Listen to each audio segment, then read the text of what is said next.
మంత్రమంత్రాత్మకం గురుం శ్రీమన్నారాయణాచార్య రామానుజయతిం భజే. కౌశికాన్వయ సంజాతం వెంకటార్యతనూభవ వేదాంతాచార్య సచ్చిష్యం ఉడైవర్లమహం భజే. శ్రీమద్వేంకటరంగార్య శిష్యం సచ్చిష్య సేవధిం శ్రీలక్ష్మణార్య విబుధం సంశ్రయే ధీవిదీప్తయే. యో నిత్యమచ్యుతపదాంబుజయుగ్మరుక్మ వ్యామోహతస్తదితరాణి తృణాయ మేనే. అస్మద్గురోర్భగవతోऽస్య దయైకసిన్ధో రామానుజస్య చరణౌ శరణం ప్రపద్యే. జయ శ్రీమన్నారాయణ. ప్రియ భగవద్బంధువులారా, ఈ పూట అష్టశ్లోకిలో మనం 5వ శ్లోకానికి వచ్చాం. ఒకసారి పరాశర భట్టర్ అనే మహానుభావుడు మనకి ఈ శ్లోకాన్ని అందించారు కనుక ఇది స్తోత్రాన్ని వారిని ఒకసారి ప్రార్థన చేసుకుందాం.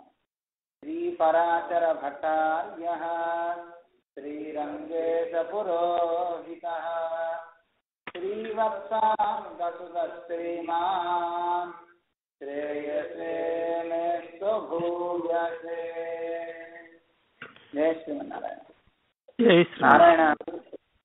నారాయణ అష్టాక్షరి మంత్ర వైభవాన్ని మనకి ఒక 4 శ్లోకాల్లో మనకి అందించారు పరాశర భట్టర్ వారు. నారాయణ మంత్రం ఎంత గొప్పది అంటే రుచో యజుంషి సామాని తథైవాధర్వణాని చ సర్వం అష్టాక్షరాంతస్థం విశ్చాన్యదపి వాంగ్మయం అని మనకి శాస్త్రం చెప్తోంది. నారాయణ అష్టాక్షరి మంత్రాన్ని పొందినవాడు ఎంత గొప్పవాడు అంటే ఆ మంత్రం ఎంత గొప్పది అంటే ఋగ్వేదం, యజుర్వేదం, సామవేదం, అథర్వవేదం ఇలా 4 వేదాలలో ఉన్నటువంటి యొక్క సారమంతా కూడా అష్టాక్షరి మంత్రంలో ఉంది. అదే కాదు, పురాణ వాంగ్మయాలు ఏవైతే చెప్తున్నాయో ఆ వాంగ్మయాల యొక్క సారమంతా కూడా సర్వం అష్టాక్షరాంతస్థం అన్ని కూడా అష్టాక్షరి మంత్రంలో నివిడీకృతమైపోయినాయి అంటారు. అందుకే అష్టాక్షరి మంత్రంతో సమానమైనటువంటి ఇంకో మంత్రం వేరేది లేదు అని అంటారు. అష్టాక్షరి అంటేనే నారాయణ మంత్రం అని అర్థం అనమాట. అటువంటి గొప్ప మంత్రం యొక్క వైభవాన్ని మనం తెలుసుకున్నాం. ఎప్పుడైతే మంత్రం యొక్క గొప్పతనం మనకి తెలిసిందో ఆ మంత్రాన్ని ఉచ్చరించేటప్పుడు ప్రేమ మనకి బాగా పెరుగుతుంది. విలువైన రత్నం యొక్క విలువ మనకి తెలిస్తే ఆ రత్నం మీద జాగ్రత్త మనకి పెరుగుతుంది. చూడండి, ఉత్త గాజు ముక్క మనకి కనపడితే మనకేం తెలియదు. ఆ రోడ్డు మీద పడిన గాజు ముక్క ఏదో మెరిసేటువంటి ఒక దాన్ని చూసి రాయిని చూసి విలువ తెలియని వాడు దాన్ని అక్కడ పక్కన పారేసి వెళ్ళిపోతాడు. కానీ విలువ తెలిసిన వాడు దాన్ని తెచ్చుకొని ఇది ఒక ఆభరణం అని చక్కగా కంఠం ఎందుకు ధరిస్తాడు కదా. అది చిన్న ఉదాహరణ మనకి చెప్తుంటారు పెద్దలు. ఒక ఆయన రోడ్డు మీద వెళ్తుంటే అతనికి ఒక రాయి దొరికింది. ఏదో బాగుందే కాటాలో పెట్టుకుందాం అని కేజీ రాయి కింద పెట్టుకున్నట్ట. వాళ్ళ అన్నగారు ఒకరోజు కొట్లోకి వచ్చి చూసాడు. వాడు సువర్ణం బంగారం వ్యాపారం చేసేవాడు, రత్నాల వ్యాపారి. వాడు చూసి అనుకున్నట్టు అయ్యయ్యో పిచ్చివాడే తమ్ముడు, వీడికి తెలియదు ఇన్ని రత్నాలు ఎంత పెద్ద రత్నమో ఇది, ఇలాంటి దాన్ని కేజీ రాయికి వాడుకుంటారా అని దాని బదులు ఒక కేజీ రాయి ఇచ్చి నేను తీసుకుంటానని తెలివిగా తీసుకుని కొన్ని కోట్లు గడించాడు అంటారు. అంటే మంత్రం విలువ తెలియని వాడికి ఏ ప్రయోజనం ఉండదు. కానీ దాని మీద విలువ, దాని మీద గౌరవం ఉండి శ్రద్ధతో దాన్ని పఠిస్తే ఎంత గొప్పతనాన్ని ఇస్తుంది అంటే చెప్పడానికి వీళ్ళు. అటువంటి గొప్ప మంత్రం నారాయణ మంత్రం. కులం తరు సెల్వంతం దిడుం అంటారు. కులాన్ని ఇస్తుందట నారాయణ మంత్రం. అదే కాదు, అంటే చూడండి లోకంలో మనకి ఎన్ని కులాలు ఉన్నాయి. వీడు బ్రాహ్మడు, మళ్ళీ బ్రాహ్మణుల తెగలు, వాడు వైష్ణవుడు, వీడేమో నియోగి, తర్వాత ఇలాగా అద్వైతుడు, ఎన్నో తెగలు మళ్ళీ ఉన్నాయి. అలాగే ఒక క్షత్రియుల్లో మళ్ళీ చాలా ఉన్నాయి. సూర్యవంశం, చంద్రవంశం, మళ్ళీ ఆ క్షత్రియుల్లో మళ్ళీ బోళ్ళు మంది. అలాగే మళ్ళీ వైశ్యాస్ తీసుకుని వాళ్ళల్లో మళ్ళీ బోళ్ళు కదండి చాలా మంది వాళ్ళల్లో. శూద్రాదుల్లో తీసుకొని ఇంకా ఇలాగా ఒక్కొక్కటిది ఒక్కొక్క కులం అని అందరినీ ఒకటి చేసి ఒక కులాన్ని ఇస్తుందట. దానికి పేరు ప్రపన్న కులం అంటారు. అంటే ప్రపన్న కులం అంటే భగవంతుడిని ఆశ్రయించిన కులం అన్నమాట. అలాంటి కులాన్ని ఇస్తుందట నారాయణ మంత్రం. దానికే వైష్ణవ సంప్రదాయం అని మనం పిలుస్తాం. వైష్ణవ కులం అంటారు. మనందరం విష్ణువుకు సంబంధించిన వాళ్ళుగా తయారు చేస్తుంది అనమాట. ప్రపన్న కులం అని ఇస్తుంది ఈ కులం. అదే కాదు, పెద్ద తాయిన అంటారు. మంచి తల్లిటండి. వీళ్ళలాంటి తల్లి ఇంకోటి ఉండదట. లోకంలో తల్లి ఒకసారి తన స్వార్థం చూసుకోవచ్చు, అలాంటి వాళ్ళు ఉండరనుకోండి. కానీ ఈ తల్లిలో ఎంతసేపు మనకి మంచి చేద్దామనే చూస్తూ మన్ని బాగుపరచాలనుకుంటుంది తప్ప తన కోసం నేను చూసుకోదట. అటువంటి గొప్ప తల్లి మంత్రం నారాయణ మంత్రం. మనకి మంత్రో మాత గురు స్థిత అంటారు.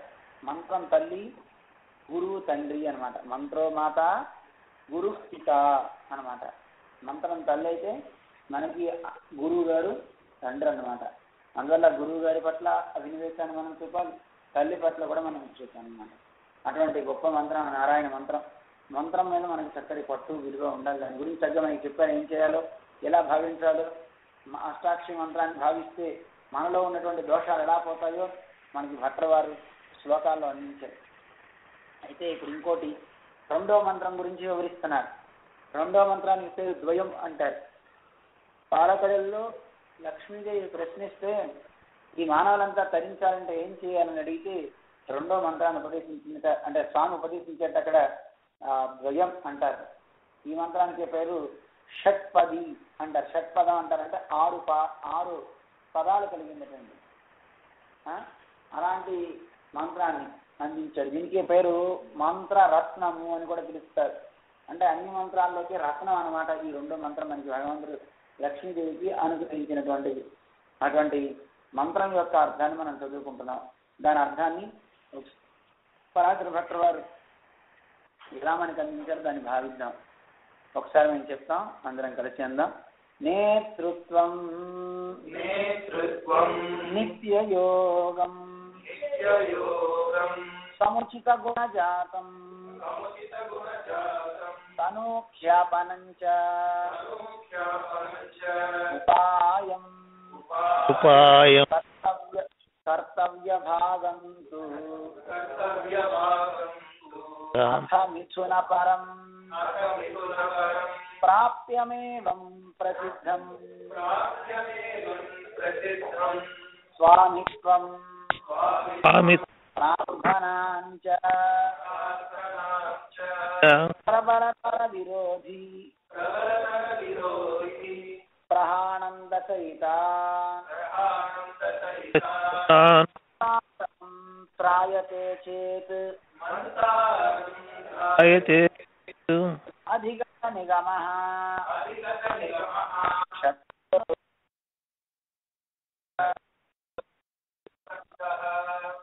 అని నారాయణ ద్వయమంత్రం యొక్క అర్థాన్ని చెప్తున్నారు.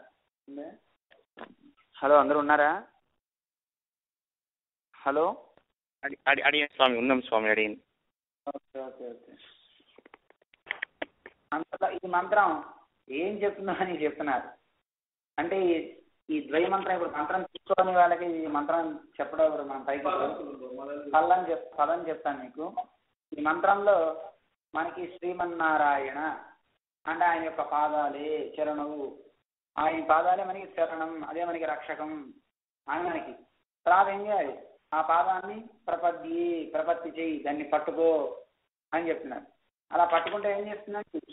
శ్రీమతే నారాయణాయ అంటే ఆ లక్ష్మితో కూడిన నారాయణుడే నీకు ఫలంగా లభిస్తాడు నమః అని మంత్రం అన్నమాట.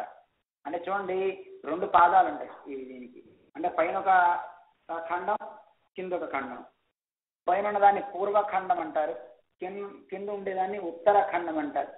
అందువల్ల రెండు ఖండాలు ఉన్నాయి కానీ దీనికి ద్వయం అని పిలుస్తారు, ద్వయ మంత్రం అని పిలుస్తారు. అటువంటి దీంట్లో పైన ఉపాయాన్ని చెప్తుంది, కింద ఫలాన్ని చెప్తుంది. నువ్వు పరమాత్మను పొందాలంటే ఏం చెయ్యాలో పైన చెప్తుంది సాధనాన్ని. నువ్వేం చేయాలి పరమాత్మను పొందాలంటే? ప్రపద్యే, పరమాత్మను పట్టుకో అంటుంది. మరి నీకు ఫలం ఏమిటి అంటే ఆ లక్ష్మితో కూడిన నారాయణుడే నీకు ఫలం అని చెప్తుంది. అసలు ఏమంటే భగవంతుడు మనకి లభించాలంటే ఎలా లభిస్తాడు? ఆయన మనం ఎలా పొందుతాం అంటే పరమాత్మ చాలా స్వతంత్రుడు కదా. ఆయన ఎంత స్వతంత్రుడు అంటే అన్నీ ఆయన మనం ఆయన దగ్గరికి వెళ్ళి స్వతంత్రం చేస్తామంటే మనలో ఉండే దోషాలే ఆయనకు కనపడతాయి. అది కనపడ్డాయంటే ఆయన అస్సలు క్షమించడండి. క్షిపామి అంటారు, శిక్షించి పారవేస్తా. ఏం చేస్తాయా శిక్షించడం అంటే అజస్రమ శుభాం ఆసురీ శ్వేవయోనిషు, తీసుకువెళ్ళి అనేక గర్భాల్లో నిన్ను పడవేస్తానంటే అట్ట స్వామి. అందుకని అలాంటి స్వతంత్రుడైనటువంటి స్వామి దగ్గరికి మనం వెళ్ళాలంటే చాలా కష్టం, కానీ వెళ్ళొచ్చుట. ఎలా వెళ్ళొచ్చు అంటే మధ్యలో మనందరినీ రక్షించడానికి అమ్మ ఉందట. ఆ అమ్మని మనం పట్టుకుని వెళ్ళాలి. నేతృత్వం, ఆవిడ సమర్థురాలు తల్లి, నిర్వహిస్తుందట మన అందరినీ ఆయన దగ్గరికి పంపడానికి. అమ్మకి పేరు శ్రీ అని పేరు కదండి. శ్రీ అంటే అర్థం శృణోతీతి స్త్రీ, శ్రావయతీతి స్త్రీ అంటారు. మన గురించి వింటుందట బాధలు లక్ష్మీదేవి. అందువల్ల అమ్మకి పేరు శ్రీ అని పేరు. శ్రీ అంటే మనందరం ప్రార్థన చేస్తే వాటన్నిటిని వింటుంది కనుక ఆవిడకి పేరు శ్రీ అని. అలాగే మనం ప్రార్థన చేసిన వాటన్నిటిని తీసుకువెళ్ళి మళ్ళీ స్వామికి వినిపిస్తుందట. అందుకే ఆవిడకి పేరు శ్రావయతి అంటారు లక్ష్మీదేవికి పేరు. శృణోతి, భక్తుల బాధలని వింటుంది, విని స్వామికి వినిపిస్తుంది, శ్రావయతి. అందువల్ల ఆవిడకి శ్రీ అని పేరు. అదే కాదు, శ్రీయతే, శ్రయతే అని 2 పేర్లు ఉన్నాయి లక్ష్మీదేవికి. మళ్ళీ మొత్తం 6 అర్థాలు చెప్తాను, మనకి ఇక్కడ ఈ 2 తీసుకోవాలి. శ్రీయతే అంటే మనందరి చేత ఆశ్రయించబడుతుంది అనమాట. అంటే మనం వెళ్ళి ఆశ్రయించాలనుకుంటే అమ్మో నేను నిన్ను నీ దగ్గరికి రానివ్వను, నా దగ్గరికి రావద్దని అమ్మ అంటుంది. అమ్మ ఏ అమ్మైనా పిల్లవాడి దగ్గరికి వెళ్తే హక్కుని చేర్చుకుంటుంది తప్ప దూరం పంపించింది. అందువల్ల నేతృత్వం, సమర్థురాలట లక్ష్మీదేవి. ఏం చేస్తున్నాడే, మనం అందరం వెళ్ళి ఆశ్రయిస్తే మనందరినీ ఆశ్రయించడానికి వీలుగా తగ్గ ఆవిడ దగ్గరికి వస్తుంది. అదే కాదు, లక్ష్మీదేవికి శ్రీ అని పేరు చెప్తున్నాం. శ్రీ అంటే అర్థం మనందరం ఆశ్రయించడానికి వీలుగా ఉంటుంది. శ్రీయతే అంటారు లక్ష్మీదేవి. తర్వాత ఆశ్రయించిన తర్వాత ఆవిడేం చేస్తుంది, మళ్ళీ శ్రయతే, మళ్ళీ ఈవిడ వెళ్ళి స్వామిని ఆశ్రయిస్తుంది. శ్రీయతే, శ్రయతే. శ్రయతే అంటే లక్ష్మీదేవి స్వామిని ఆశ్రయిస్తుంది. శ్రీయతే అంటే మనందరం వెళ్ళి ఆవిడని ఆశ్రయిస్తాం. అంటే మనం ఆశ్రయించడానికి వీలుగా ఉంటుంది కనుక ఆవిడ పేరు శ్రీ అని పేరు. అదే కాదు, శృణోతి, మన బాధలన్నీ వింటుందట. అందువల్ల ఆవిడ పేరు శ్రీ అని పేరు లక్ష్మీదేవి. శృణోతి స్త్రీ, విని ఏం చేస్తుంది, శ్రావయతి అంటే వినిపిస్తుందట స్వామికి. అందువల్ల ఆవిడ పేరు శ్రీ అని పేరు. ఇంకా 2 పేర్లు ఉన్నాయి, శ్రీనాథి, శృణాతి అని. అంటే పరమాత్మ యొక్క జ్ఞానాల మొత్తాన్ని కూడా తగ్గించేస్తుంది, స్వతంత్రాన్ని తగ్గించేస్తుందని, అంతటా వ్యాపిస్తుందని లక్ష్మీదేవి గురించి చెప్తారు. అటువంటి అమ్మ సమర్థురాలై ఉందట. నేతృత్వం ఏమంటే ఉత్తగా చెప్పేస్తే లాభం ఏమిటండి అంటే, నీకేం భయం లేదే, ఉత్తగా చెప్పడం కాదు, పరమాత్మను ఆశ్రయించుకుని ఎప్పుడు ఉంటుందట. నిత్య యోగం, 2వ మాట ఉంది చూడండి. ఎప్పుడు లక్ష్మీదేవి స్వామిని విడిచిపెట్టే ఉండదటండి, ఎప్పుడు కలిసే ఉంటుందట. మన ఆళ్వార్లు చెప్తారు, అగలగిల్లే నిరయమెన్ను అలర్మేల్ మంగ ఇరై మార్బా అని. అగలగిల్లే, విడిచి ఉండలేను అంటుందట లక్ష్మీదేవి. స్వామిని విడిచిపెట్టి ఉండలేక, ఆయన ఎడబాటును సహించలేక ఎప్పుడు వక్షస్థలంలో కూర్చునే ఉంటుందట ఆ హృదయంలో అమ్మ. అందువల్ల నిత్య యోగం, ఎప్పుడు ఆవిడ కలిసే ఉంటుంది. అంటే ఎప్పుడన్నా కలిసే ఉందా పరమాత్మతో? లేదా, కలిసే ఉంటుంది. ఆయన ఏ అవతారంలో రాముడిగా వస్తే ఆవిడ సీతగా వచ్చింది, ఆయన కృష్ణుడిగా వస్తే రుక్మిణిగా వచ్చింది. రాఘవత్తే భవేత్ సీత రుక్మిణి కృష్ణ జన్మని అన్యేషు చ అవతారేషు విష్ణురేషాన పాయిని అంటుంది శాస్త్రం మనకి. ఏ అవతారంలో పరమాత్మ వస్తే ఆ అవతారంలో అనుసరించి వెళ్తూనే ఉంటుంది. అనపాయిని అంటారు. అనపాయిని అంటే నీడవలే అనుసరించున్నది అనమాట. మనం రోజు చదువుతాం చూడు, ఓం భగవన్నారాయణాభి మతానురూప స్వరూప రూప గుణ విభవ ఐశ్వర్య శీలాది అనవధికాతిశయ అని మనం చదువుతాం. నిత్యానపాయిని అని వస్తుంది అందరూ. అంటే ఎప్పుడు ఆయన్ని అనుసరించి ఉండున్నది అని అర్థం. అయితే నువ్వు ఇటు వెళ్తున్నా, నేను ఇట్రా, నేను అటుపోతా అనకూడదు. ఎప్పుడు ఆయన అనుసరిస్తే ఉంటుందండి, అనుసరిస్తూనే ఉంటుందట. ఎందుకు అనుసరిస్తుంది? పరమాత్మ ఒక్కడే వెళ్ళాడంటే ఎవరిని శిక్షిస్తాడో, ఏం చేస్తాడో అని మా మధ్యలో ఆవిడ ఉంటుంది, ఉండి మనకి మంచి చెప్తూ ఉంటుంది అతనండి. చూడండి, రావణాసుడికి సీతమ్మే గబగబా ముందు వెళ్ళిపోయింది. రాముడు కనుక వెళ్తే ఎక్కడ చంపేస్తాడోనని వాడిని మార్చాలి ఎలా అయినా అని, వెళ్ళరా రాముడితో స్నేహం చేసుకో, మిత్రం ఔపైకం కర్తం రామస్థానం పరీక్షత. రాముడితో వెళ్ళి స్నేహం చెయ్యి. నీకు చనిపోవాలనే కోరిక కనుక ఉంటే నేనేం చేయలేను, నీకు చనిపోకూడదనే కోరిక ఉంటే చక్కగా వెళ్ళు రాముడితో చెయ్యి. ఉంటే కనుక నువ్వు రాముడితో స్నేహం చేసావు, నువ్వు బతకగలుగుతావు. ఎంత హితం చెప్పిందని అమ్మవారు రావణాసుడికి హితం చెప్పింది. అయితే ఇతనికొక్కడికే హితం చెప్పడం కాదు, అది పరమాత్మ కూడా హితాన్ని చెప్తుంది కదండి. రామచంద్రుడు రక్షించమని చెప్తూ ప్రతివాడిని, రామచంద్రుడి కోపం వచ్చి కాకి మీద ఒక బాణం వేసాట, చిన్న గడ్డి పరక వేసాట. వేస్తే ఆ కాకి మొత్తం అన్ని లోకాలు తిరిగి త్రీన్ లోకాన్ని సంపరిక్రమ్య మొత్తం అంతా తిరిగి కళ్ళు తిరిగి పడిపోయిందండి. పడిపోతే సీతమ్మ ఏం చేసిందో తెలిసిన అదృష్టం, ఆ కాకి వచ్చి సీతమ్మ దగ్గర పడింది అండి. పాపం రాముడు చూస్తున్నా ఎడిపోయింది కాకి, రామబాణం ఎడిపోయింది. కాకి వచ్చి ఇక్కడ పడింది, అమ్మ చూసింది, గబగబా కాకిని తగ్గ అలా తిప్పేసి ఉంటుంది. తిప్పేసి ఇదిగో చూడవా రామ, నీ తోకేమో రాముడి వైపు పెట్టింది పుష్టం, సీతమ్మ వైపు తలబడి, ఒరే నాకు కాదులా పెట్టాల్సింది ఈయనకి పెట్టరా అని ఇలా తిప్పింది. తిప్పి ఇదిగో రామ ఇక్కడే ఉన్నాడు చూడు, వీడి వైపు ఎలా దాసోహం చేస్తున్నాడో చూడు, వీడిని నేను రక్షించమంటున్నాడు, రక్షించి వీడిని చంపకు అన్నటండి. తన వక్షస్థలాన్ని గీరి నెత్తురు చవి చూసినటువంటి ఆ కాకిని కూడా సీతమ్మ ఏం చేసింది, సంపత్తే పాపం వాడిని రక్షించి నిన్ను శరణ పెడుతున్నాడు అని చెప్పిందంటే సీతమ్మ. అంటే రావణాసుడి కన్నా గొప్ప ఘోరం వాడు వీరేంటి. అంత ఘోరం చేసిన ఆ లక్ష్మీదేవి యొక్క సన్నిధి ఉండడం చేత కాకం తలయిస్తదు అంటారు. కాకికి తల మిగిలిందిట. రావణాసుడి దగ్గర సీతమ్మ లేదటండి. ఒకవేళ సీతమ్మే కనుక రావణాసుడు ముందు పెట్టుకుని యుద్ధానికి వస్తే రామచంద్రుడు వదిలేసి ఉండేవాటండి, వాడి తల మిగిలేదటండి, మన పెద్దలు చెప్పారు. అందువల్ల సన్నిధి ఆ లక్ష్మీదేవి సన్నిధి లేకపోవడం చేత రావణాసుడి యొక్క తల ఊడిందా, వాడి తల ఊడిందిటండి, వాడి తల ఊడి కింద పడిందిటండి. అందువల్ల సీతమ్మ ఉంటే, అమ్మవారు ఉంటే వాడిని రక్షిస్తాట పరమాత్మ, అమ్మ లేకపోతే వాడికి ఇబ్బంది. అందువల్ల లక్ష్మీదేవి ఎప్పుడు ఉండాలి, నిత్య యోగం, ఎప్పుడు నిత్యం కూడా ఉంటుందండి అలాంటి అమ్మ. అయితే ఇలాంటి అమ్మ ఎవరిని కలిసి ఉంటుందండి, సముచిత గుణ జాతం, చాలా అద్భుతమైనటువంటి మంచి కళ్యాణ గుణాలు కలిగినటువంటి స్వామిని ఆశ్రయించుకుని ఉండటండి. ఎలాంటి కళ్యాణ గుణాలు అంటే వాత్సల్యము, సౌలభ్యము, సౌశీల్యము అని 2 గుణాలు మనకి చెప్తారు. ఒక 4 గుణాలు అటు, ఇంకో 4 గుణాలు యువతల. అంటే పరమాత్మను ఆశ్రయించడానికి వీలైనటువంటి కళ్యాణ గుణాలు, ఆశ్రయణ సౌకర్యాపాదక గుణాలు అంటారు. తర్వాత అంటే పరమాత్మను మనం ఆశ్రయించాలంటే కనుక ఆయనకు కొన్ని గుణాలు ఉండాలి. అంతేగాని ఇప్పుడు కోటీశ్వరుడి దగ్గరికి మనం వెళ్ళాలంటే వాళ్ళలో కొన్ని గుణాలు ఉండాలి.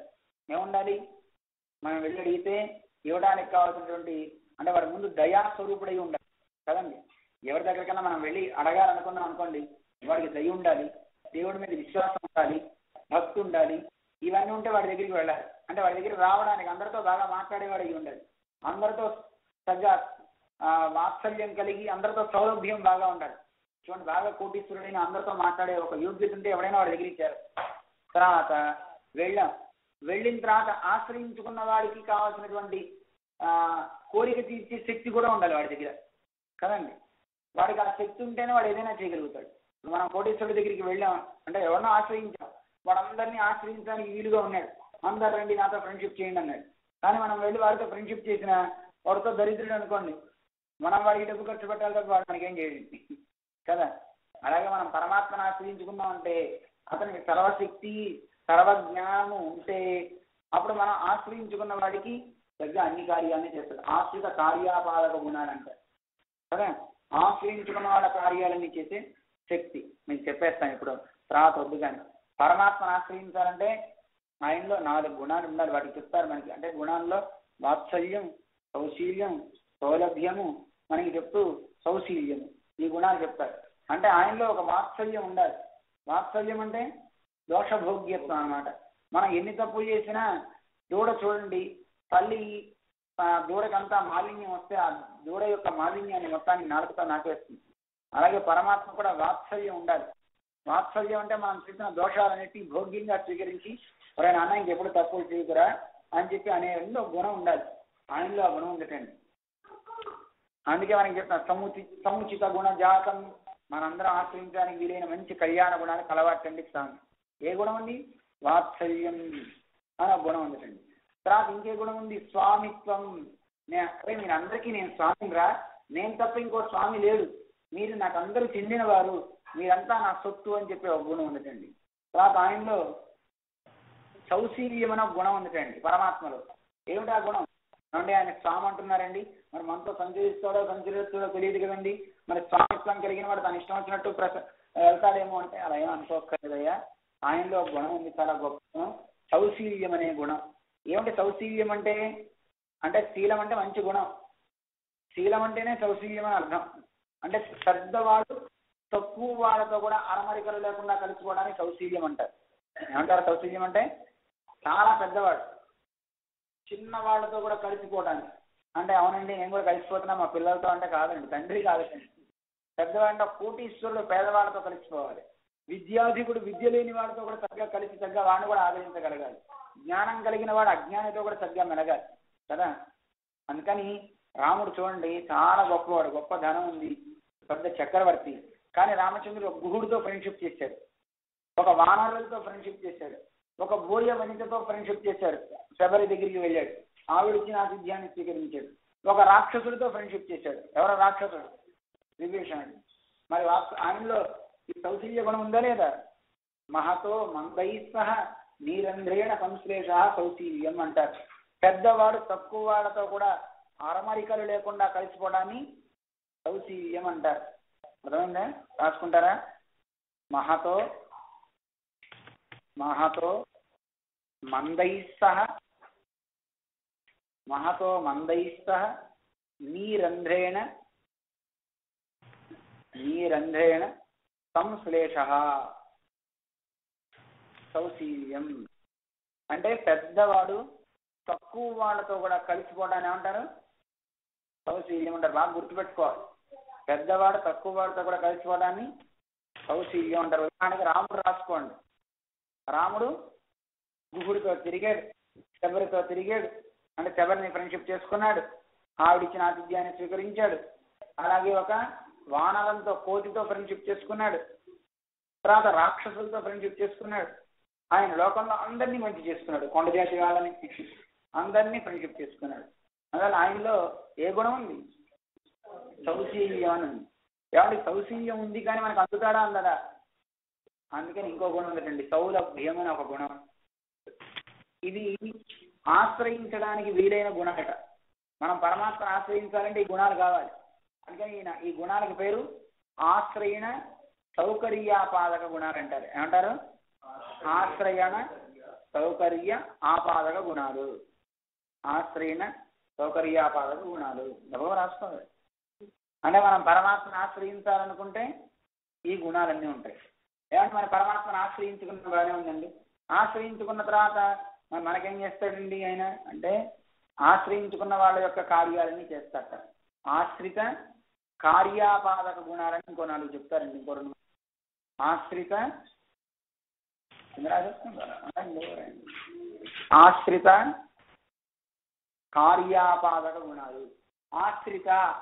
ఆశ్రయించుకున్న వాళ్ళ యొక్క కార్యాలని నెరవేర్చే గుణాలు ఉన్నాయటండి. అవన్నీ మనకి ఆశ్రయించుకున్న వాళ్ళన్నీ ఆయన తీర్చాలంటే ఆయనకు అన్ని తెలియాలి కదండి. తెలుస్తాయా అంటే అయ్యో ఎందుకు తెలియదండి. ఆయన సర్వజ్ఞుడు ఒక గుణం.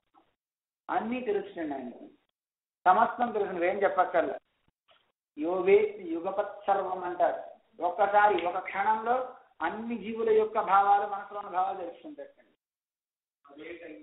ఒకే క్షణంలో ఉన్నటువంటి ప్రాణికోటి యొక్క అన్ని భావాన్ని ఒక క్షణంలో ఏమనుకుంటున్నా అన్ని తెలుసుకుంటారు. ఎంత గొప్ప గుణం అండి కదా. మనం తెలుసుకోగలమా? ఇప్పుడు ఇక్కడ ఉన్న వాళ్ళ అందరూ ఏమనుకుంటున్నారో మనకి తెలియదండి కదా. ఎవరెవరి భావాలు మనసులో ఏమున్నాయో తెలియదు. ఆ పోపు పెట్టా ఇంకో భావం తెచ్చు, తర్వాత అక్కడ కూర్చున్న వాళ్ళు ఇంకోటి ఏదో బలించచ్చు. అయ్యో ఇంటి దగ్గర నుంచి గౌరవ వచ్చాను, లాకేసానో లేదో అని మంచిగా అనుకోవచ్చు కదా. ఒక్కొక్కరి భావాలు ఒక్కొక్కళ్ళే కదా. కానీ కేవలం మనుషులే కాదు కదా, జంతువులు ఉన్నాయి, చెట్లు ఉన్నాయి, చేమలు ఉన్నాయి. చెట్లు కూడా వాటికి స్పందన ఉంటుంది. మనకి చెప్పవు కానీ మనకి వాటి భావం తెలియదు, కానీ వాటికి భావన ఉంటుంది. రాయిలో కూడా జీవుడు ఉంటాడు, పళ్ళలో కూడా జీవుడు ఉంటాడు. తెలుసా మీకు? లోకంలో ప్రతిదాంట్లో జీవుడు ఉంటాడు. ఏమి అన్నిట్లో ఉంటాడు. దీన్నే మనం ఎక్కి కూర్చుంటాం అనుకోండి, ఇది ఏమనుకుంటున్నాం, ఒరే ఎందుకు కూర్చున్నావు రా లేవరా, దాంట్లో అదేం బాధపడుతుందో లేదు మనకి. దాంట్లో కూడా జీవుడు, కానీ స్పందన వాటికి లేదు. స్పందించే ఇంద్రియాలు అవి వాటికి లేవు, కానీ వాటిల్లో కూడా జీవుడు ఉంటాడు. పరమాత్మ అంటే లోకంలో ఒక వస్తువుకు ఒక ఆకారం ఉంది అంటే, నామము ఒక రూపము ఉందంటే దాంట్లో పరమాత్మ జీవుడు 2 ఉండాల్సిందే. పరమాత్మ చెప్పాడు, నామ రూపే వ్యాకరవాణి అనేన జీవేన ఆత్మన అనుప్రవిశ్య.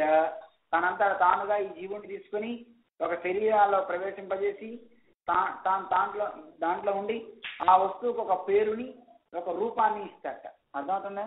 ఏ వస్తువు కానీ ఇప్పుడు దీనికి బల్ల, దీనికి ఫోను ఉందంటే ప్రతి వస్తువులో దానికి ప్రకృతి ఉంది, అంటే మూల ద్రవ్యం ఉంది, దాంతోపాటు జీవుడు ఉంటాడు, పరమాత్మ ఉంటాడు. అర్థమైందా?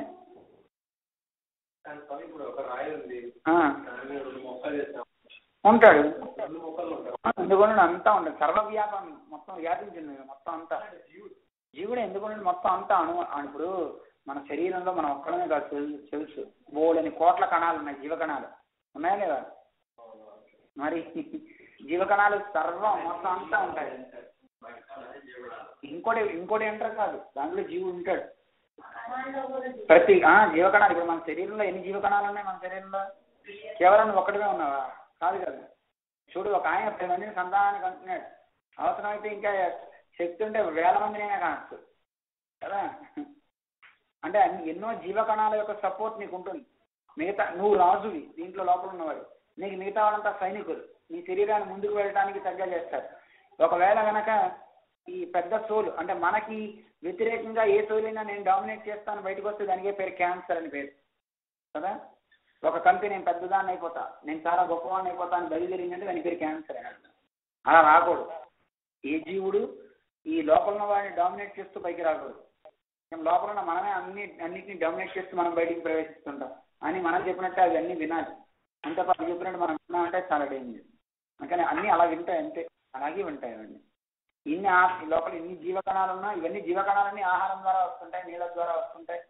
మనం తినే ప్రతిదీ లోపల జీవులనే వేస్తున్నాం. మనం ఆహారం అంటే ఏంటి? జీవులే కదా. అది తిన్న ఆహారం బ్లడ్గా మారి రేపస్గా మారట్లా, అవన్నీ జీవుడే కదా. అందువల్ల బోల్డంత మంది జీవులు ఉంటారు. అందువల్ల ఈ జీవుడు ప్రతి దాంట్లోనూ జీవకణాలు ఉన్నాయి, ప్రతి దాంట్లో. కానీ మనకి తెలియవు, మనకి వాటి స్పందన మనం తెలుసుకోలేం. అందువల్ల పరమాత్మ అన్నీ తెలుసుకోగలుగుతాడు, సర్వజ్ఞుడు. అందువల్ల సర్వజ్ఞత్వం ఉంది. అయితే సర్వజ్ఞుడు అయ్యి ఉండి డౌటా పూర్ణస్య పూర్ణమాదాయ అంటే పరమాత్మ. పూర్ణమేవ అవశిష్యత అంటే పరమాత్మ మనందరి కోసం ఆ పూర్ణత్వంతో అర్చామూర్తిగా కూడా వచ్చాడని చెప్పి అన్ని చోట్ల ఉంటాడు కదా పరమాత్మ. అందువల్ల సర్వజ్ఞత్వం కలిగిన వాడు, అన్నీ తెలిసినవాడు. దాంతోపాటు తెలియడంతో పాటు ప్రాప్తిత్వం కూడా ఉంది. ఆయన అందరినీ పొందగలిగే శక్తి కలిగిన వాడు. ఏమంటే మీ ఇంటికి 10 మంది వస్తామంటే అమ్మ నాకు అంత చోటు లేదండి, 5గురే రండి అంటానికి లేదండి. ఈ విశ్వమంతా వచ్చిన అన్నింటినీ పొందగలిగే ప్రాప్తి కలిగిన వాడు. అదే కాదు, ప్రాప్తితో పాటు ఇంకోటి కూడా చెప్తున్నారు, సర్వశక్తి. ఏమంటే ఆయన అన్నీ తెలుసుకున్నాడు, బాగానే ఉంది. మనకి నాకు కష్టాలు ఉన్నాయి, ఆ కష్టాలను పోగొట్టే శక్తి ఉంది ఆయనకి. అయ్యో ఎందుకు లేదయ్యా, ఆయన సర్వశక్తి కలిగిన వాడు, అన్నిటినీ పోగొడతాడు నీకున్న బాధలన్నిటినీ అని మనకి చెప్తారు. సర్వశక్తిత్వము అంటే సర్వజ్ఞానము, సర్వశక్తిత్వము, ప్రాప్తిత్వము అంటే మనందరినీ పొందడానికి కావాల్సిన శక్తి ప్రాప్తి ఉంది ఆయన. అందరినీ పొందేయండి వాడు ఆయన. అయితే ఏమండి మనం ప్రాప్తి పొందుతాడు, బాగానే ఉంది. ఒకవేళ పొందిన తర్వాత మన కోరికలు తీర్చడానికి అది ఇది ఇచ్చిన తర్వాత మళ్ళీ ఆయన దరిద్రుడు అయిపోతే, ఇప్పుడు కోటీశ్వరుడు ఉన్నాడు, అన్ని దానాలు చేయడం మొదలు పెడితే వాడు దరిద్రుడు అయిపోతే, అందువల్ల ఆయన దగ్గర అపూర్తి అంటే ఆయన దగ్గర పూర్తి బాగా ఉందటండి. ఏమంటారు? అపూర్తి కాదు, పూర్తి బాగా ఉందటండి, నిండుగా ఉంటుందండి ఆయన దగ్గర. అందువల్ల ఎప్పుడు ఎంత ఇచ్చినా తరగదటండి ఆయన దగ్గర. అర్థమైందా? సర్వశక్తి ఉంది అంటే ముందు సర్వజ్ఞానాలు ఉన్నాయి, సర్వశక్తి అంటే సర్వజ్ఞత్వం ఉంది, సర్వశక్తిత్వం ఉంది, దాంతోపాటు ఆయనలో ప్రాప్తిత్వం ఉంది, దాంతోపాటు పూర్తి తరగడం అనేది లేదటండి ఆయన దగ్గర. అందువల్ల ఏమైనా డౌటా? తర్వాత అడుగుదయానికి ఇలా చెప్తారనమాట. ఇప్పుడు అడిగండి. దారిద్ర్యం అంటే ఇప్పుడు చూడండి, దరిద్రం అంటే లేకపోవడం కదా అర్థం. దరిద్రం అంటే లేకపోవడం అని అర్థం. అంటే ఏది దరిద్రం అంటే పరమాత్మ కూడా దరిద్రుడు లేట. పరమాత్మ కూడా ఎలా పరమాత్మ దరిద్రుడు అంటే ఆయనతో సమానుడు లేడు, ఆయనకంటే అధికుడు లేడు. అందువల్ల ఆయనకి పాపం ఒక దారిద్ర్యం, అయ్యో నాకు లేకపోయింది అనుకుంటాడు. ఇదైనా ఆయనతో పాపం సమానుడు లేడు, ఆయనకంటే అధికుడు లేడు వల్ల ఆయనకి లేకపోవడం ఉంది, మనకి లేకపోవడం ఉంటుంది. జ్ఞానం లేదండి, నాకు జ్ఞాన దారిద్ర్యం ఉందండి. నాకు డబ్బు లేదండి, ధన దారిద్ర్యం ఉందండి కదా. మనకి ఈ దారిద్ర్యాలు ఉంటాయి. లేకపోవడం అనేది సంతానం లేదండి, అదో దారిద్ర్యం లేకపోవటం అన్నమాట. కానీ ఆయనకు కూడా పాపం అలాంటిది ఉందట. అందువల్ల ఈయన మనందరినీ ఆశ్రయించుకున్న వాళ్ళ యొక్క కోరికలన్నీ తీర్చడానికి కావాల్సిన కళ్యాణ గుణాలు కూడా ఉన్నాయి. ఆశ్రిత కార్యాపాదక గుణాలు అంటారు. ఆశ్రయణ సౌకర్యాపాదక గుణాలు మీకు 4 చెప్పాం. ఏమేంటి అవి? ఆశ్రయించడానికి వీరైనవి స్వామిత్వము, సౌలభ్యము, సౌశీల్యం, వాత్సల్యం. Very good. ఆశ్రయించిన తర్వాత ఉండాల్సిన గుణాలు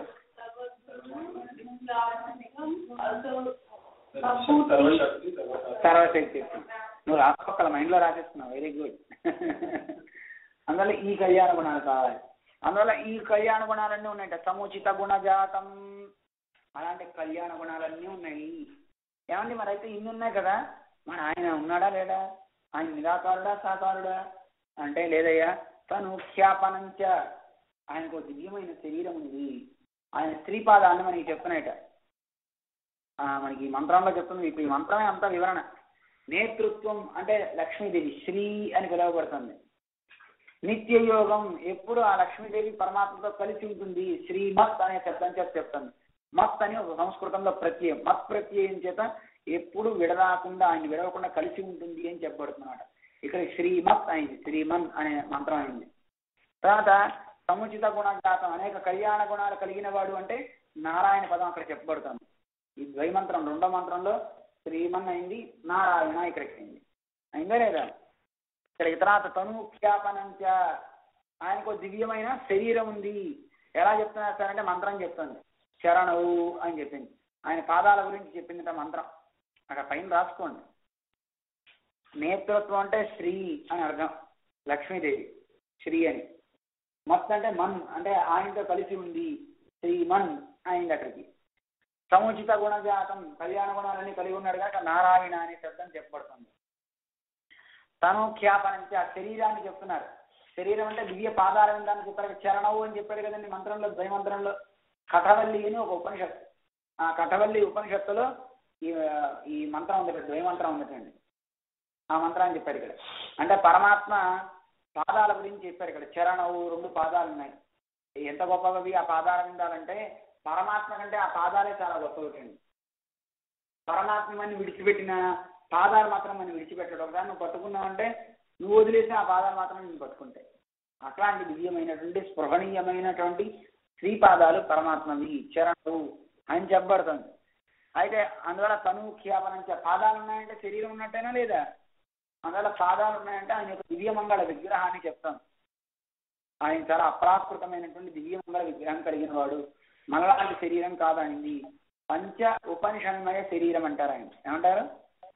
పంచ ఉపనిషన్మయ శరీరం. మంది పాంచభౌతిక శరీరం మంది అంటే పంచభూతాలతో ఉన్నది. ఆయన పంచ ఉపనిషన్మయ శరీరం అంటారు. ఉపనిషన్మయ శరీరం అంటారు. అదే అందువల్ల తను ఖ్యాపనంచ, చరణం అయిపోయింది. తర్వాత ఏం చేయాలి? ఆ పాదాలని శరణాగతి చెయ్యి. అంటే ఆ శరణాగతి అంటే అదే నాకు రక్షకం అనుకో, అదే ఉపాయం అనమాట. ఉపాయం అని చెప్పింది ఇక్కడ. ఉపాయం అంటే శరణాగతి చెయ్యి, శరణు అను. కర్తవ్య భాగంతు, అయ్యండి శరణ అన్నానండి, ఇంక నేనేం చేయాలండి అంటే ప్రపద్యే, ప్రపత్తి చెయ్యి. ప్రతిదానికి ఆ మంత్రంలో ఉన్న పదాలన్నింటినీ ఇస్తున్నారు ఇక్కడ. ఆ మంత్రంలో ఉన్న పదాలన్నిటికీ అర్థాన్ని ఇందులో చెప్తున్నారు అనమాట మన పరాశర భట్టర్ వారు. ప్రపద్యే, కర్తవ్య భాగం అంటే నువ్వేం చేయాలి? నీ కర్తవ్యం అంటే ప్రపద్యే, ప్రపత్తి చెయ్యి.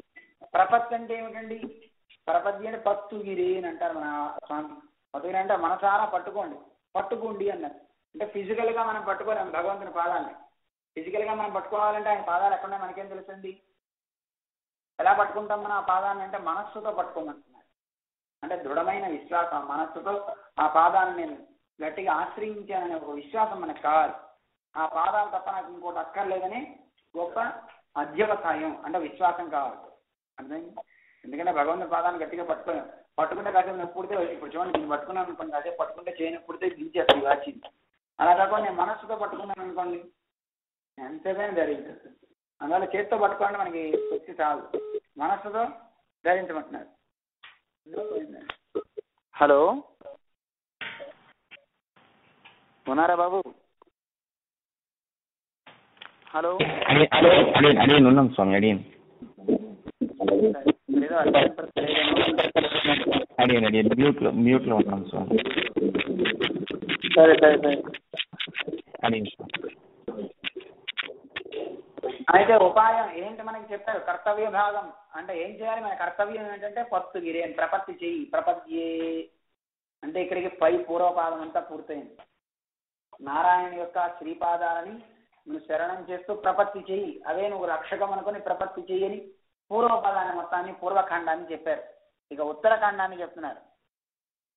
అయితే ఏమంటే నేను లక్ష్మీదేవిని ఆశ్రయించుకుని పరమాత్మని పాదాలను నేను శరణాగతి చేశా కదా, ప్రపత్తి చేశా కదా, మరి నాకేంటి ఫలం అంటే, ఇప్పుడు లోకంలో ఏ మనిషి అయినా ప్రయోజనాన్ని ఆకాంక్షిస్తాడు.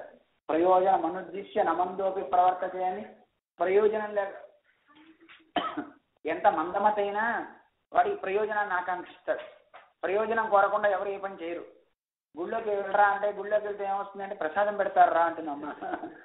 ఏదో ప్రయోజనం కావాలి, ప్రసాదం పెడతారా అయితే నేను వెళ్తా. ఏ పని ఎవరు చేయాలన్నా వాడికి ఒక కోరిక ఉంటుంది. ఏమొస్తుంది నాకు అని కోరుతాడు.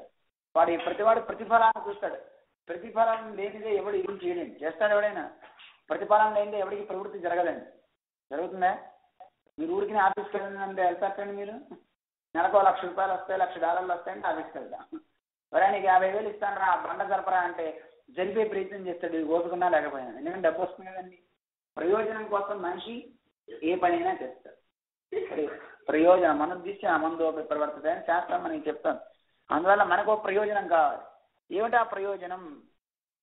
మిథున పరం ప్రాప్యం ఏవం అంటే ఆ మిథునమే మనకి ప్రాప్యం తప్ప ఒక స్వామి ఒకడే ప్రాప్యం కాదు. మిథునం అంటే గంట అని అర్థం. కేవలం నారాయణుడు ఒకడే మనకి కాదు. ఎవరు కావాలి? లక్ష్మీనారాయణ ఇద్దరు కావాలి. కేవలం అమ్మాయి కావాలనుకుంటే చాలా పోయింది రావణాసుడికి. కేవలం స్వామి కావాలనుకుంటే ముక్కు చెవులు పోయినాయి శూర్పణఖకి కదా. అందువల్ల ఇద్దరు కావాలనుకుంటే రాజ్యాలు లభించే విభీషణుడికి, హనుమంతుడు అందరూ చక్కగా జీవనాన్ని సాగించగలిగారు. ఇద్దరు కావాలి మనకి. ఇద్దరు సేవ చేయాలి. అథ మిథున పరం ప్రాప్యం ఏవం ప్రసిద్ధం. ఇద్దరి యొక్క సేవ మనం చేసుకోవాలి. అందుకే శ్రీమతే నారాయణాయ చెప్తున్నారు రెండో ఖండంలో. లక్ష్మితో కూడిన నారాయణుడే మనకి ఫలం, ఆయనే మనకి ప్రాప్యం, ఆయనే మనకి ఉపేయం. ఎందుకు ఉపేయం అంటే ఏమిటి? ఫలం. కరెక్ట్. ఉపేయం అన్నా ఫలమే, ప్రాప్యం అన్నా ఫలమే. అర్థమైందా మీకు? ఇప్పుడు మీకు కావాలని టెక్నికల్ పదాలు మళ్ళీ వాడాను, మీకు తెలుస్తాయని. అందువల్ల ఇలా చెప్పారు. అయితే ఇంకా ఎలాంటి వాడు ఇందులో ఏం చెప్పారు? స్వామిత్వం. ఆయన అందరికీ కూడా స్వామి అండి. అందరినీ నియమించేవాడు. నారాయణాయ ఆయన తెలుస్తుంది కదండి. నారాయణాయ శ్రీమతే నారాయణాయ అంటున్నారు కదండి. అంటే ఆయన అందరికీ స్వామి అని తెలుస్తుంది. ప్రార్థనాంచ ప్రబలతర విరోధి ప్రహాణం దశయితాన్. ఎవరైతే కనుక ఈ రకంగా ప్రార్థన చేస్తారో అలాంటి వాళ్ళకి కలిగే ఫలం ఏమిటి? చాలా వెళ్ళగొట్టడానికి వీలు కానిటువంటి విరోధులన్నింటినీ కూడా పోగొడుతుంది.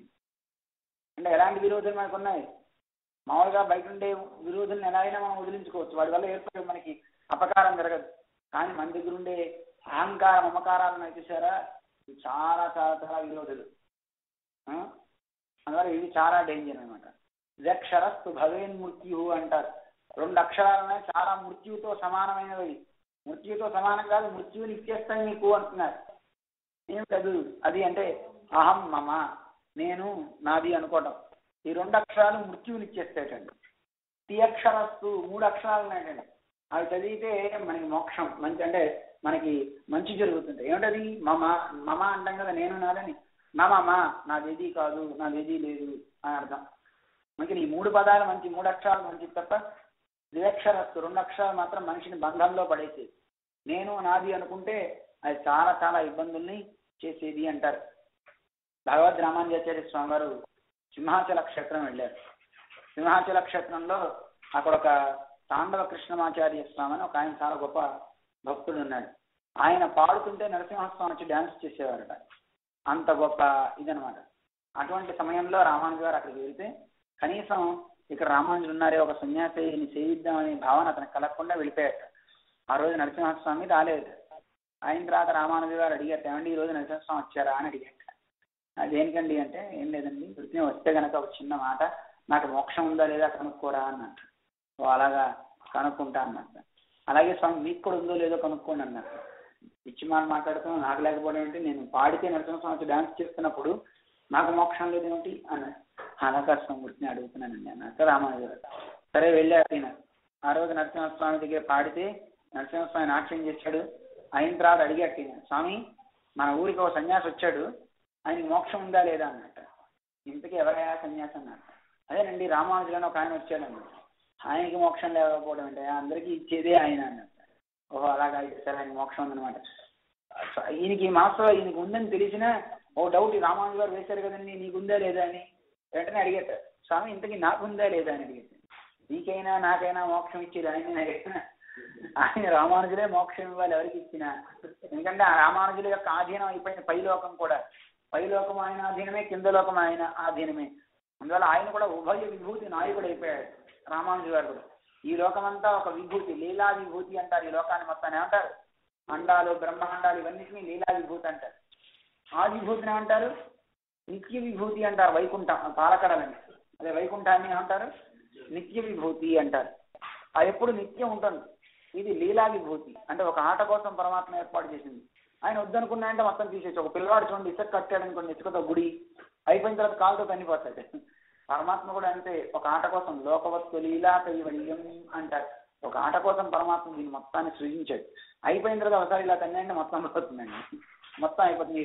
సాఫ్ట్వేర్ ఉద్యోగాలు అంటారు, ఈ ఉద్యోగాలు అంటారు, అన్నీ పోతాయి కదండి, అన్నీ అయిపోతాయి అన్నమాట. అందువల్ల ఇది ఒక లీల పరమాత్మది, ఒక ఆట. ఆ లీల కోసం స్వామి చేస్తుంటాడు, ఒక ఆట కోసం చేస్తుంటాడు అనమాట. అటువంటి ఇదనమాట స్వామిది. అందువల్ల ఈయన అడిగితే నాయన నా దగ్గర లేదు అంతా ఆయనకే అప్పు చెప్పేస్తారు రామానుజుడికి అన్నారు. అయితే నాకు మోక్షం కావాలంటే ఏం చేయాలి? నువ్వు కూడా రామానుజుని ఆశ్రయించాలని చెప్పారు నరసింహస్వామి. అదే స్వామి నువ్వు నాకు చక్కగా కనపడుతున్నావు, ఇంకా నేను గురువుని ఎవరినో ఆశ్రయించండి, లేదా ప్రాసెస్ అదే వెళ్ళాను. సరే నరసింహస్వామి దగ్గర నుంచి ఈయన వెళ్ళి, గురువుగారు మరి నీకు మోక్షం ఉందట అన్నారు. నీ సంగతి ఏమన్నారు? నాకు కూడా మోక్షం లేదు కానీ నీరిస్తేనే ఉంటుందట. సరే నాకు అనుగ్రహించండి మంత్రాన్ని అన్నట్టు. సరే రేపు రా కింద ఉంటాను అన్నట్టు వీరు రామానుజు గారు. రామానుజు గారు కింద ఉన్నారు కొండ కింద. ఈయన పొద్దున్నే వెళ్ళాక వెళ్ళి తలుపు కొట్టాక, ఎవడైనా అప్పట్లో కాలింగ్ బెల్ లేవు కదండి, వెళ్ళు గంటల తలుపు కొట్టాలి. లోపలికి ఎప్పుడైనా వెళ్ళాలంటే తలుపు తీసుకున్నా కొట్టు వెళ్ళడం మర్యాద కదా. ఆయన కొట్టినప్పుడు లోపల ఎవరు అన్నట్ట రామానుజు గారు. నేనండి నేను అన్నట్ట. అంటే వెంటనే రామానుజు గారు అన్నట్టు, అయితే నేను పోయాకరా అన్నట్ట. నిజంటే మంత్రం అడగడానికి వస్తే ఆయన పోయిన తర్వాత నేను వస్తే నాకేంటి లాభం. కానీ వెళ్ళిపోయిన తర్వాత మళ్ళీ నరసింహస్వామి దగ్గరికి వెళ్ళాక, స్వామి ఆయన దగ్గరికి వెళ్ళి ఆయన నేను పోయాకరా అంటున్నాడు. నాకు అర్థం కాలేదు. నువ్వు అసలు ఏం జరిగిందని నరసింహస్వామి అయితే చెప్పాక, చూడవయ్యా నేను అంటే అక్కడ అర్థం వారని కాదు, అర్థం నేను అనే భావన నీలో పోవాలి. పోయి మిమ్మల్ని ఏం రావాలి సార్ అంటే దాసుడు అనే భావన రావాలి. నేను నాది అనే అహంకారం వద్దు, అది ఉంటే మంచిది కాదు. మన ఆడవాళ్ళు కూడా వాటిని విడిచిపెట్టేమని చెప్తారు. వీడమని ముత్తవం వీడి చేయి ఉమ్మయ్యరు వీడుడై యానిడై వీడి చెయ్యి అంటూ విడిచిపెట్టేయండి అంటూ ఆడవాళ్ళు పాడతారు. అది వేర్లతో సైతంగా పెకిలి అవతల పారేయండి అంటారు ఆడవాళ్ళు. వాటిని అసలు మనసులో భావించకండి అంటారు. అందువల్ల నేను నాది అనే భావన మనకొద్దు, అంతా స్వామిది. అందుకే మన పెద్దలు ఏమనుకుంటారు? ఈ గృహం వాడిది, ఈ ఇల్లంతా వాడిదే అనుకుంటారు, ఈ సంపద అంతా వాడిదే. అంటే ఖర్చు మనమే పెడతాం, రాసి పక్కల ప్రామిసరీ నోటు.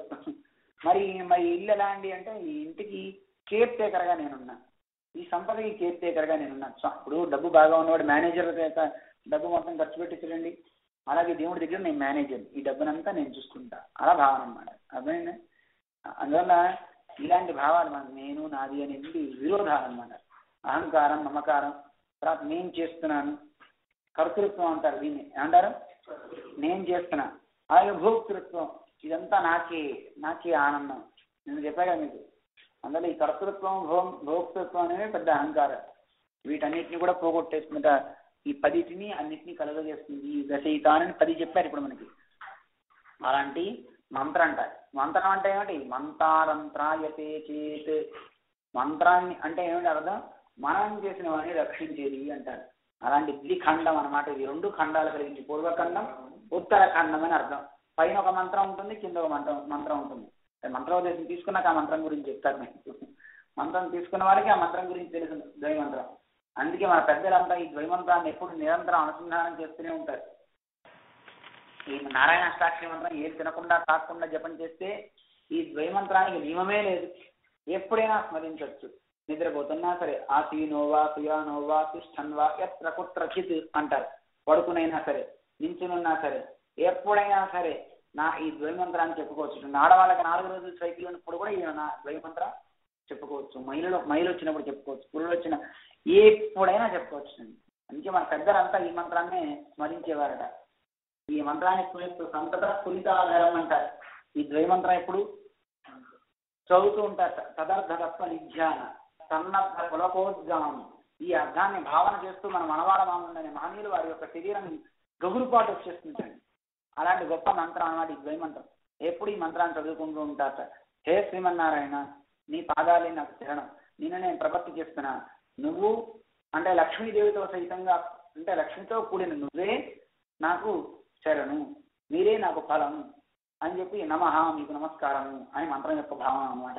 అలా భావం చేస్తూ దాని అర్థాన్ని మననం చేస్తూ వారు సరిగ్గా ఆ అర్థాన్ని భావం చేస్తూ సరిగ్గా ఇప్పుడు అందుకే శరీరం గగురుపాటు రావాలండి. సరిగ్గా ఆ మంత్రాన్ని భావం చేస్తున్న భావనలో అదైతే చాలా మంచి దశలో ఉన్నట్టండి. ఆ భావం చెందేటప్పుడు గగురుపాటు రాకపోతే ఎందుకు పనికిరండి అది. అలా మనకి చెప్తున్నారు. అలాంటి గొప్ప మంత్రం ఇది అని ఒకసారి అందరం కలిసి చదువుదాం. మీకు అర్థమైందా ఇది? నేతృత్వయోగం సముచిత గుణజాతం తనూఖ్యాపనం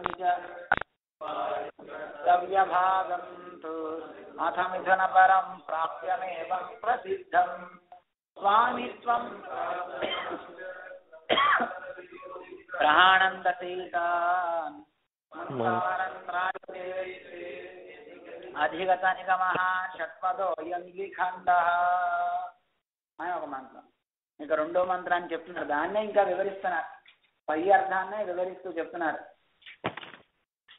ఈశానాం జగతామధీశదయితాం నిత్యానపాయాం శ్రీ సంసృత్య శ్రయణోచితాకిల గుణస్య అంగ్రీ హరేరాశ్రయే.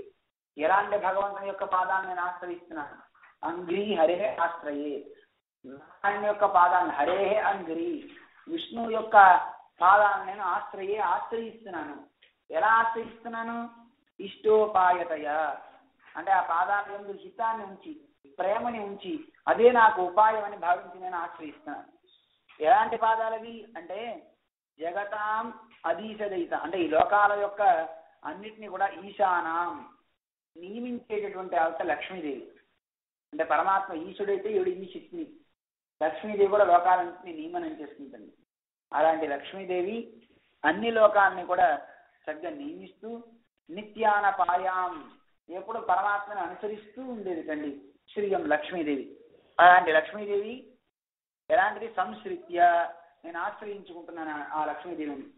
ఎలాంటి లక్ష్మిని ఆశ్రయిస్తున్నాం? ఈ లోకాలన్నింటినీ కూడా పాలించేటటువంటిది.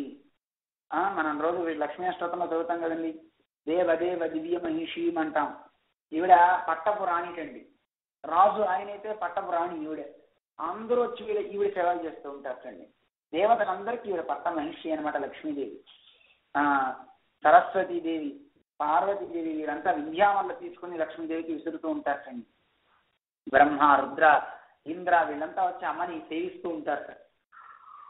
అలాంటి గొప్ప తల్లి ఎప్పుడు కూడా స్వామిని విడిచిపెట్టని ఉండనే ఉండదు. నిత్యానపాయాం శ్రీయం, ఎప్పుడు కూడా విడిచిపెట్టకుండా ఉండే తల్లి లక్ష్మీదేవి. శ్రీయం అంటే లక్ష్మీదేవికి పేరు.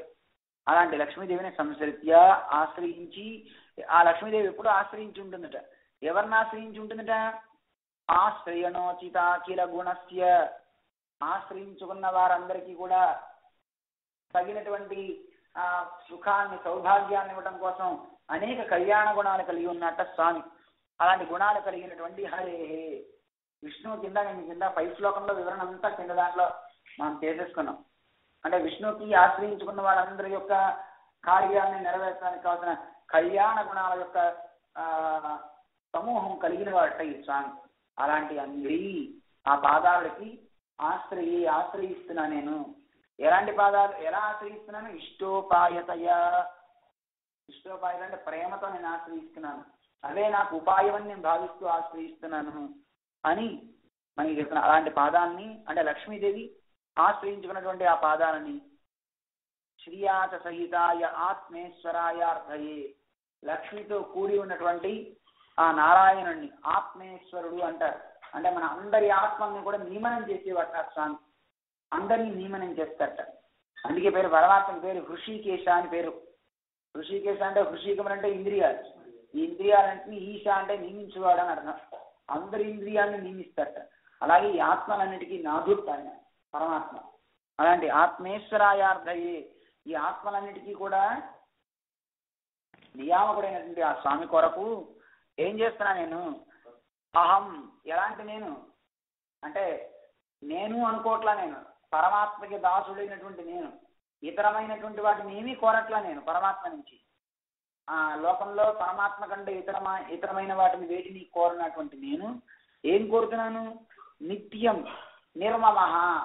నిర్మమః అంటే ఏ రకమైనటువంటి మాలిన్యం నాలో లేదు. మమకారం అహంకారం అనేటువంటి వాటి ఏవీ లేకుండా మనస్సుని ప్రశాంతంగా పెట్టుకొని ఎల్లప్పుడూ నేను అశేషమైనటువంటి అంటే ఎప్పుడు కూడా అన్ని కాలాలలో అన్ని లోకాలలో అన్ని అవస్థలలో అప్రతిహతం ఎదురులేనటువంటి దాస్యాన్ని పరమాత్మకి సేవని చేయాలనేటువంటి ఒక కోరికని కర్తం ఆ సేవ చేయాలని నేను అర్ధయే నేను అర్థిస్తున్నాను.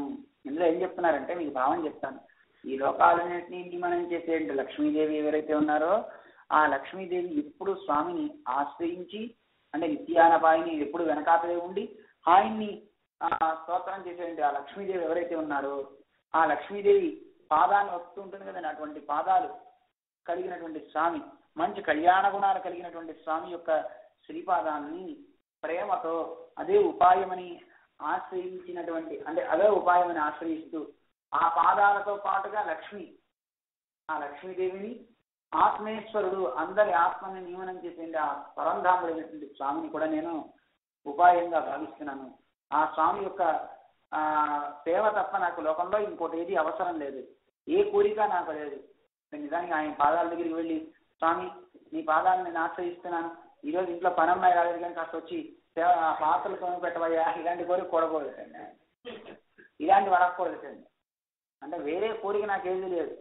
ఆయన సేవ చేయటం ఎందే నాకు ఒక అభినివేశం, ఆయన సేవ చేయాలి అందువల్ల దాని ఎందే నాకు ఒక అభినివేశం తప్ప నాకు ఇంకోటి ఏదీ లేదని మన స్వామి పరాశర భట్టర్ వారు ఇలా కోరాలి అని మనకి తర్వాత శ్లోకంలో ఈ మాటను చెప్తున్నారు. ఒకసారి మేము చెప్తాం, అందరం కలిసి అందాం. ఈశానాం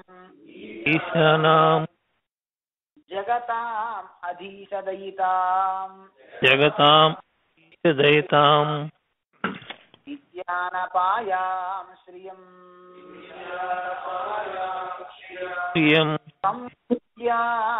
సంశ్రయణోచితాఖిల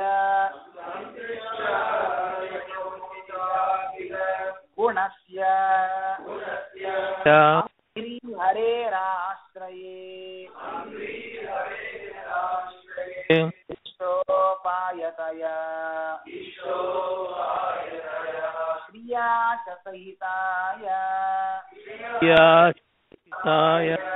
ఆత్మేశ్వరాయార్థయే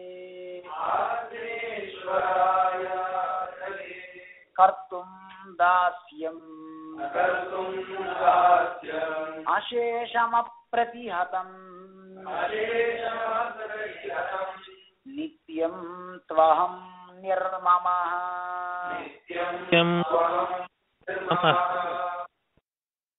అంటే పరమాత్మను ఆశ్రయించుకోవాలంటే లక్ష్మీదేవి సన్నిధి కావాలి.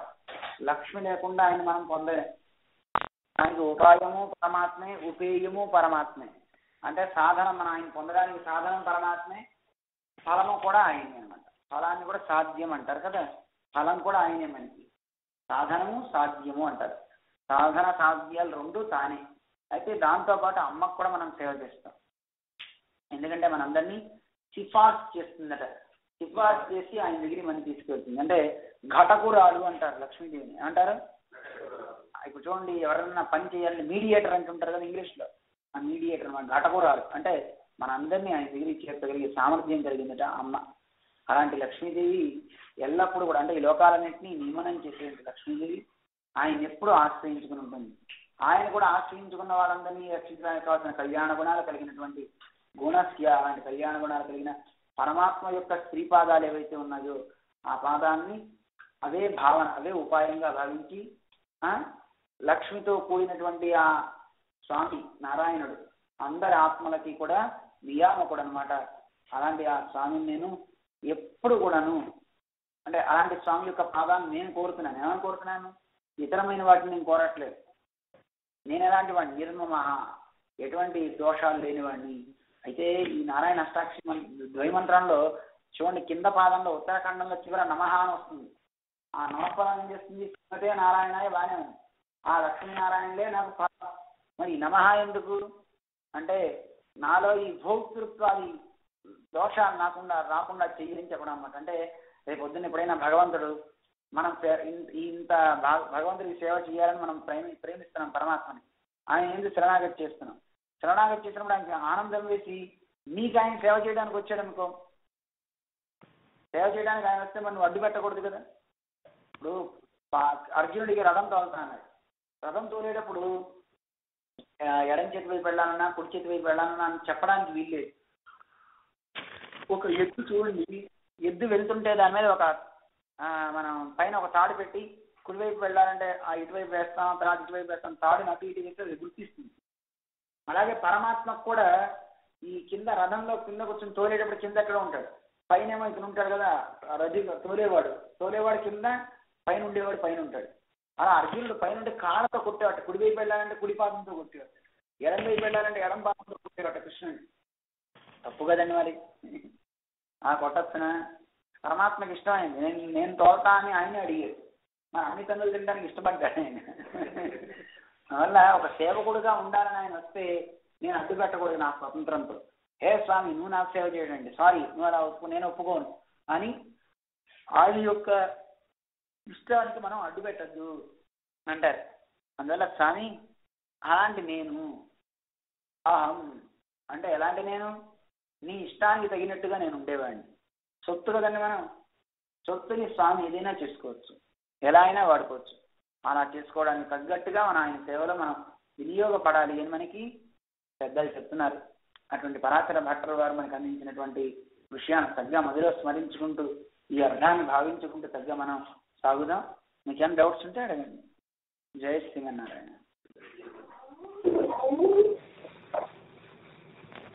జయ శ్రీమన్నారాయణ. అయ్యా అర్థమైందా? డౌట్స్ ఉన్నాయా? అడిగిన దేవర తిరువళ్ళం అయితే ఒక సందేహం అడగచ్చేస్తాం. అడగండి.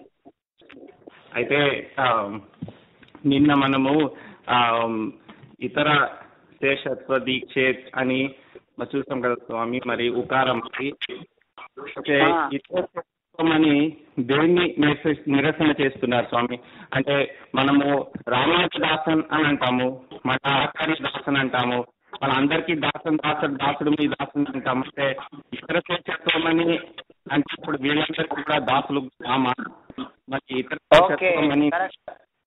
మీరు అడిగింది మంచి ప్రశ్న. ఇతర శేషత్వం వద్దన్నారు. ఇతరులు అంటే ఎవరు? పరమాత్మ కంటే వేరైన వాళ్ళని వద్దన్నారు. అయితే ఇక్కడ మనకి శాస్త్రం ఏం చెప్తుందంటే, ఇక పాదాలని చెప్పారు కదా, తనూఖ్యాపనంచ అని. మనకు ఆ ద్వైమంత్రంలో చరణవు అని వచ్చినాయి కదా. హలో, చరణం అంటే భగవంతుని యొక్క పాదాలు కదా. ఆ పాదాలు అంటే ఎవరో కాదు, పాద సదృశులైనటువంటి భగవంతుడు యొక్క భక్తులు ఆచార్యులు అంటారు మనకి. అర్థమైందా అండి? భక్తులు ఆచార్యులు కూడా ఆయన పాద సదృశులు అనమాట. భగవంతుని యొక్క పాద సదృశులు కనుక వాళ్ళకి మనం దాసులు అవడం తప్పులేదు. భక్తులకి ఆచార్యులకి వాళ్ళ పాద సదృశులు కనుక వాళ్ళకి మనం దాసత్వం చేస్తాం